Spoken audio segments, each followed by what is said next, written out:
Hello students, तो हम अपने लेक्चर को आगे बढ़ाते हैं। कल मैंने बता दी थी कि तीन स्टेट्स होती हैं, ठीक है। तीन स्टेट्स कौन कौन सी बताई थी? एक बताया था ठोस, लिख देता हूं यहाँ पे, सॉलिड, लिक्विड और थर्ड गैस। तीनों स्टेट्स मैंने बता दी थी।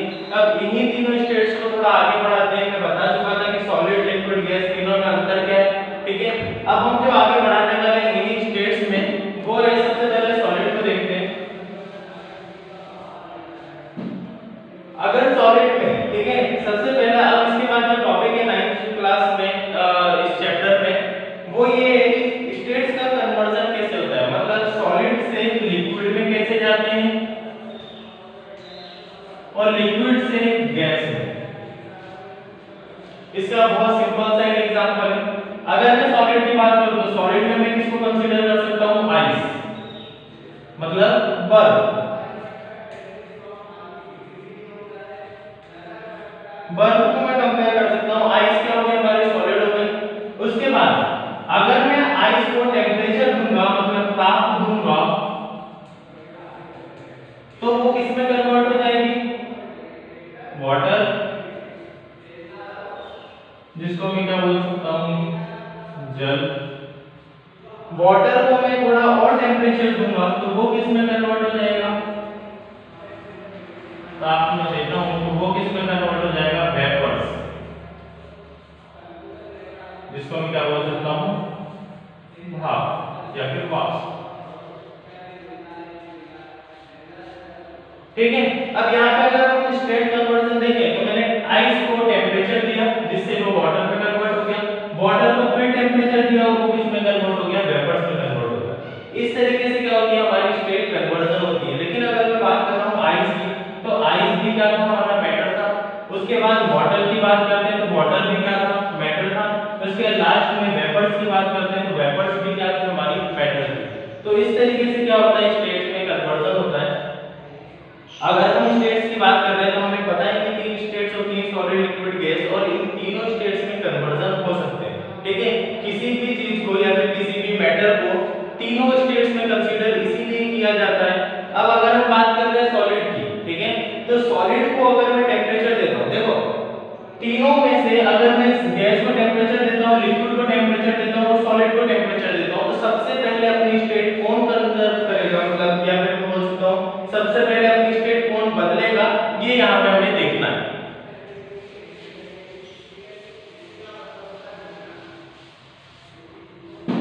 मैं यहां पे सॉलिड की बात करता हूं।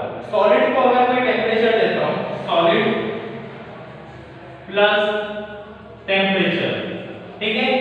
सेकंड में मैं क्या करता हूं? लिक्विड को टेम्परेचर देता हूं, लिक्विड प्लस टेम्परेचर। लास्ट में गैस प्लस टेम्परेचर। टेम्परेचर देने का मतलब क्या है, ठीक है। यहीं पे मैं ये भी बताऊंगा कि मेल्टिंग पॉइंट और बॉइलिंग पॉइंट का मतलब क्या होता है। सबसे पहले सॉलिड को अगर मैं टेम्परेचर देता हूं तो वो धीरे धीरे क्या होगा? मेल्ट होना स्टार्ट होगा, ठीक है। मैं सॉलिड में यहाँ पे सिर्फ और सिर्फ आइस की बात नहीं करूंगा, मैं यहाँ पे कोई सा भी मेटल ले सकता हूँ, ठीक है। मैं ले लेता हूँ यहाँ पे आयरन, ठीक है। आयरन को अगर मुझे मेल्ट करना है तो मैं कोई छोटे टेम्परेचर पे कर सकता हूँ क्या? मैं 100 डिग्री सेंटीग्रेड पे आयरन को मेल्ट कर सकता हूँ? नहीं।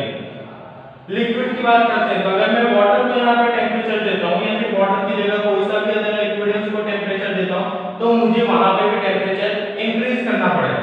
गैस पे जाते हैं तो गैस पे, अब जैसे जैसे हम यहाँ पे सॉलिड में हमें टेम्परेचर बहुत ज्यादा हाई रखना पड़ेगा तभी जाके सॉलिड मेल्ट हो पाएगा। लिक्विड में सॉलिड के कंपैरिजन में कम हाई रखना पड़ेगा, फिर भी लिक्विड क्या हो जाएगा? बॉईल होना स्टार्ट हो जाएगा। और गैस की बात करें तो गैस में हमें बहुत कम रखना पड़ेगा तो भी क्या हो सकता है? वहां पे गैस टेम्परेट हो सकती है। सॉलिड इतना ज्यादा टेम्परेचर क्यों लेता है मेल्ट होने में, और इसी को मेल्टिंग पॉइंट बोला जाता है। सॉलिड और लिक्विड की सबसे ज्यादा बात की जाती है, सॉलिड की हम बात करते हैं।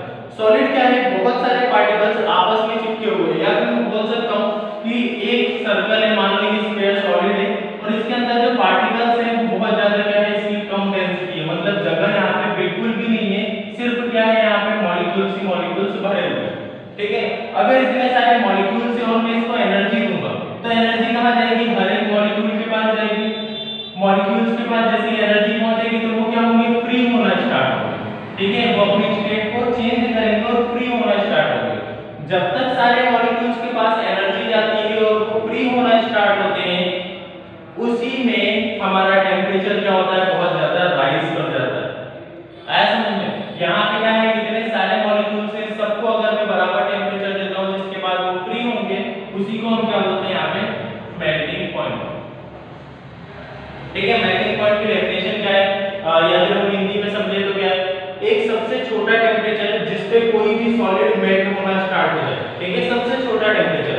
अगर मैं बात करूं यहाँ पे सॉलिड को, मैंने आयरन को कितना दिया? 1300 डिग्री सेंटीग्रेड का टेम्परेचर दिया और वहां पे वो मेल्ट होना बस स्टार्ट हो गया। तो स्टार्ट होने वाली कंडीशन को, स्टार्ट होने वाले टेम्परेचर को ही हम क्या बोलेंगे? उसका मेल्टिंग पॉइंट। लिक्विड की बात करते हैं तो लिक्विड कभी मेल्ट हो सकता है क्या? क्यों नहीं हो सकता? क्यों नहीं हो सकता? तो उसका रीजन ये है कि लिक्विड पहले से ही मेल्टेड स्टेट में, पहले से इसको हम क्या बोलते हैं? लिक्विड बोलते हैं। तो लिक्विड क्या है? पहले से ही मेल्टेड स्टेट में, तो ये क्या होगा? बॉयल हो सकता है, मेल्ट नहीं हो सकता। इसको जब मैं टेम्परेचर दूंगा तो यहाँ पर मैं कल बता चुका हूँ कि इसके मॉलिक्यूल्स क्या होंगे? सॉलिड के कंपैरिजन में थोड़े दूर दूर होंगे। अगर सॉलिड के कंपैरिजन में इसके मॉलिक्यूल्स दूर दूर है तो जैसे ही हम इसको एनर्जी देंगे तो वो सॉलिड से कम एनर्जी देगा अपने मॉलिक्यूल्स को फ्री करने में। ठीक है, बेसिकली टेम्परेचर देने से, मैटर को जब हम टेम्परेचर देते हैं तो मैटर की स्टेट्स को हम फ्री करते होते हैं। ठीक है, तो यहाँ पे जैसे इलेक्ट्रॉन्स को, यहाँ पे जो भी मैटर्स है उनको एनर्जी जैसे ही मिलती है तो यहाँ पे फ्री हो जाते हैं। और फ्री कम, सबसे कम टेम्परेचर जहाँ पे वो फ्री होना स्टार्ट हो जाए उसी को हम क्या बोलेंगे? यहाँ पे मेल्टिंग पॉइंट। गैसेस की बात करें तो गैसेस का तो सबको पता है कि मॉलिक्यूल्स बहुत दूर दूर होते हैं और बहुत उनके पास स्पेस होती है।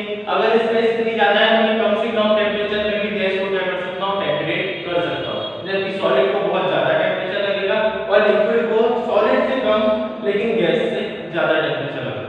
ठीक है, आई एम श्योर कि मेल्टिंग पॉइंट और बॉइलिंग पॉइंट समझ में आ गया होगा। उसके बाद स्टेट्स कन्वर्जन भी यहाँ पे काफी हद तक समझ में आ गया होगा। आज मैं एनसीईआरटी के 2-3 क्वेश्चंस देने वाला हूं, जो कि पहला क्वेश्चन बेस्ड है मैटर आइडेंटिफिकेशन पे। ठीक है, कल मैंने बताया था कि मैटर को आइडेंटिफाई कैसे किया जाता है, एक बार मैं रिपीट कर देता हूं भाई। उसी पे बेस्ड आज मैं क्वेश्चन दूंगा। पहली चीज कि वो कुछ ना कुछ मास ऑक्यूपाई करना चाहिए। मास ऑक्यूपाई करना चाहिए इसका मतलब क्या? कि उसका कुछ ना कुछ वजन होना चाहिए। सेकंड पे अगर हम बात करते हैं तो मास ऑक्यूपाई करने के बाद वो क्या करना चाहिए? थोड़ी स्पेस भी ऑक्यूपाई करना चाहिए। स्पेस ऑक्यूपाई करने का मतलब क्या है यहाँ पे? कि वो कुछ ना कुछ जगह वहां पे लेना चाहिए। अगर मैं उसको कहीं पे किसी जगह पे प्लेस कर रहा हूँ तो इसका मतलब वहां पे उस प्लेस को वो क्या करना चाहिए? ऑक्यूपाई करना चाहिए। थर्ड अगर मैं बात करता हूँ तो सेंसेस। ठीक है, हम अगर कभी भी मैटर को आइडेंटिफाई कर रहे हैं तो हमारे सेंसेस यूज होने चाहिए। अब सेंस क्या होते हैं? सेंस हमारे ऑर्गन्स हम पहले भी पढ़ चुके हैं। हमारी बॉडी में 5 सेंस ऑर्गन्स होते हैं। तो यहाँ पे सेंसेस क्या होने चाहिए? जैसे कि अगर ये डस्टर, मैंने कल एग्जांपल लिया था कि डस्टर को अगर मैं कहीं पे पुट कर रहा हूँ तो ये कुछ ना कुछ स्पेस ऑक्यूपाई कर रहा है। ठीक है, स्पेस ऑक्यूपाई करने के बाद मैं एक सेंस इसको यूज कर पा रहा हूँ, मतलब एक सेंस में इसमें देख पा रहा हूँ। क्या है? सेंस में इसको टच कर पा रहा हूँ। ठीक है, तो टच करना भी किसमें आ गया? सेंसेस में आ गया। और इसका कुछ मास भी ऑफ कोर्स होगा ही सही। इसी प्रकार से मैं कुछ एग्जांपल्स दूंगा आप लोगों को, उसमें कुछ नाम लिखे रहेंगे। आपको केवल वो बताना है जो मैटर है और जो मैटर नहीं है उनको छोड़ देना। ठीक है, इस वाले टॉपिक के बाद जैसे हमने सॉलिड, लिक्विड और गैस का कन्वर्जन देख लिया है, इसमें एक चीज देखी होगी कि हमने एग्जांपल किसका लिया था? यहाँ पे आइस का लिया था।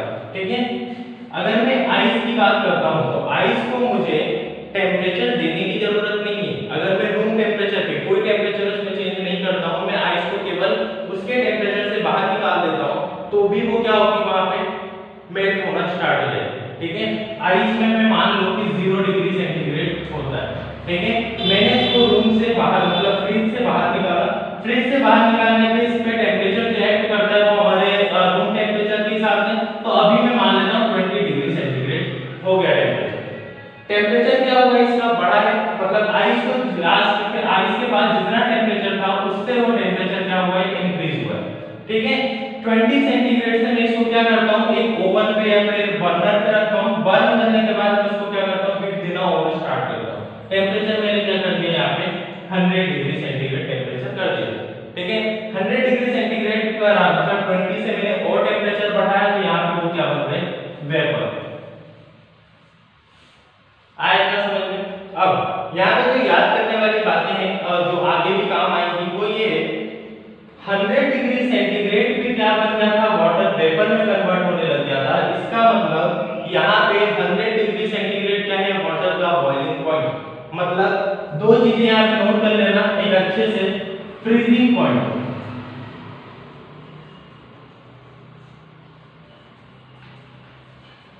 Freezing point. फ्रीजिंग पॉइंट क्या होता है, एक ऐसा पॉइंट, एक ऐसा टेम्परेचर जिसपे वाटर जल क्या है, आइस में बर्फ में कन्वर्ट होना चालू हो जाए, ठीक है। तो फ्रीजिंग पॉइंट वाटर का क्या होता है, 0 डिग्री सेंटीग्रेड। मतलब अगर टेम्परेचर 0 डिग्री सेंटीग्रेड पे है तो वो पानी क्या होगा, बर्फ में बनना स्टार्ट हो जाएगा। सेकंड क्या है हमारा, boiling point. Boiling point, boiling point water का क्या होता है, 100 डिग्री सेंटीग्रेड। 100 डिग्री सेंटीग्रेड इसका मतलब क्या है कि अगर मैं वाटर को 100 डिग्री सेंटीग्रेड का टेम्परेचर देता हूं तो वो किस में कन्वर्ट होना स्टार्ट हो जाएगा, वेपर्स में। मतलब वो बॉईल होना स्टार्ट हो जाएगा और किस में कन्वर्ट होना जाएगा, वेपर्स में। यहां पे 0 डिग्री सेंटीग्रेड से 100 डिग्री सेंटीग्रेड, ठीक है। फ्रीजिंग पॉइंट हमारा क्या था, 0 डिग्री सेंटीग्रेड था और बॉइलिंग पॉइंट हमारा क्या है, 100 डिग्री सेंटीग्रेड। ये किसकी मैं बात कर रहा हूं, आइस की या फिर वाटर की। ये भी क्या है, मेटल है। लेकिन अगर मैं इसी की जगह कोई अलग मेटल ले लेता हूं या फिर कोई अलग मेटल ले लेता हूं तो उसका फ्रीजिंग पॉइंट अलग होगा और बॉइलिंग पॉइंट अलग होगा। वाटर का एग्जांपल मैंने इसलिए दिया है क्योंकि जनरल नॉलेज के लिए हमें पता होना चाहिए कि वाटर बर्फ में बनना कब स्टार्ट हो जाता है और वेपर्स में बनना कब स्टार्ट हो जाता है। 100 डिग्री सेंटीग्रेड और 0 डिग्री सेंटीग्रेड ये हमें याद होना चाहिए क्योंकि आगे भी इसका यूज आएगा, हो सकता है किसी न्यूमेरिकल में यूज आए, ठीक है। और अदर मेटल्स है जिनका इतना रिक्वायर्ड नहीं है, जिनको हम डेली लाइफ में इतना ज्यादा यूज नहीं करते, तो इसलिए उनके बारे में ये सब पता होना इतना जरूरी नहीं है, लेकिन वाटर का याद होना चाहिए, ठीक है। इसके बाद जो अगला टॉपिक है वो हम दूसरे चैप्टर दूसरे पार्ट में पढ़ेंगे। अभी के लिए